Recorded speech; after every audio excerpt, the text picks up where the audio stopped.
সাইবল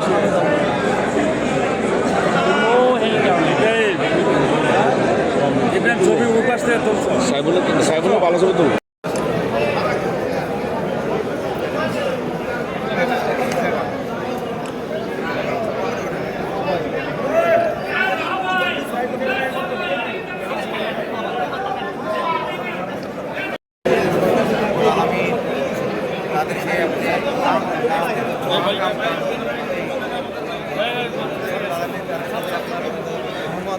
সারা দেশ ভঙ্গুর এই রাষ্ট্রটাকে পুনর্গঠনের জন্য বাংলাদেশ জাতীয়তাবাদী দলের উপরে দায়িত্ব প্রদান করেছেন।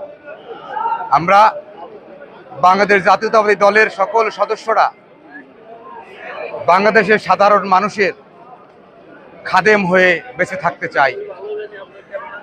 তাদের এই ঋণ কোনোদিনই আমরা শোধ করতে পারবো না।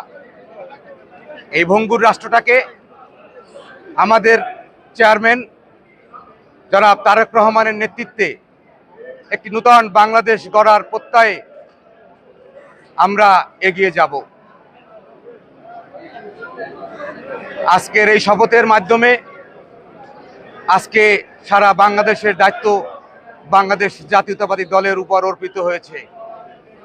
এই দায়িত্ব যেন আমরা পালন করতে পারি, মহান আল্লাহ রব্বুল আলমিনের কাছে সেই আশা প্রকাশ করছি। মহান আল্লাহ রব্বুল আলমিন যেন এই দলের প্রতি, এই দেশের প্রতি, এই দেশের মানুষের প্রতি বিশেষ রহমত নাজিল করেন।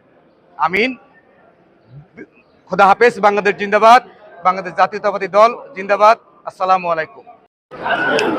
বিসমিল্লাহির রহমানির রহিম। আজকের আমরা শহীদ জিয়ার মাজারে একত্রিত হয়েছি। আজকের গণতন্ত্রের 17 বছর এই আওয়ামী লীগ ফ্যাসিস্ট সংস্কারের নিপীড়িত নির্যাতিত আজকের গণতন্ত্র পুনরুদ্ধার হয়েছে। এই জন্য আজকের আমরা সংসদ ভবনে জিয়ার মাজারে একত্রিত হয়েছি। আজকের এই দিনটা আমাদের জন্য আনন্দের হইল, আমার কাছে বেদনাদায়ক। এই 17টা বছর দেশনেত্রী বেগম খালেদা জিয়া এই গণতন্ত্রের জন্য লড়াই করেছেন। তার এক পুত্র সন্তান হারিয়েছেন, তার এক ছেলে 17 বছর আজকের বিদেশে ছিল, কারা নির্যাতিত হয়ে বিদেশে ছিলেন। আজকের তারেক জিয়া আমাদের মাঝে আসছেন। আজকের আমরা গণতন্ত্র ফিরে পেয়েছি। 17 বছর এই আনন্দ আমাদের সবাইয়ের আনন্দ। বাংলাদেশের আপামর জনগণ যারা দানের শীষে ভোট দিয়েছেন সবাইকে আমার রক্তিম শুভেচ্ছা ও সালাম। আর এর মাধ্যমে আমি একটা মেসেজ দিতে চাই যে আজকের গণতন্ত্রের জন্য যে দেশনেত্রী বেগম খালেদা জিয়া সংগ্রাম করেছেন, এই গণতন্ত্র যাতে আমাদের দ্বারা বিনষ্ট না হয় এদিকে সবাই সতর্ক থাকবেন। আমরা যাতে জুলুম, রাহাজানি, টেন্ডারবাজি, চাঁদাবাজি এগুলো আমরা না করি। আজকের গণতন্ত্র আমাদের জন্য সুরক্ষিত। এই গণতন্ত্র আমাদের দায়িত্ব। এই গণতন্ত্র আমাদের ধরে রাখতে হবে।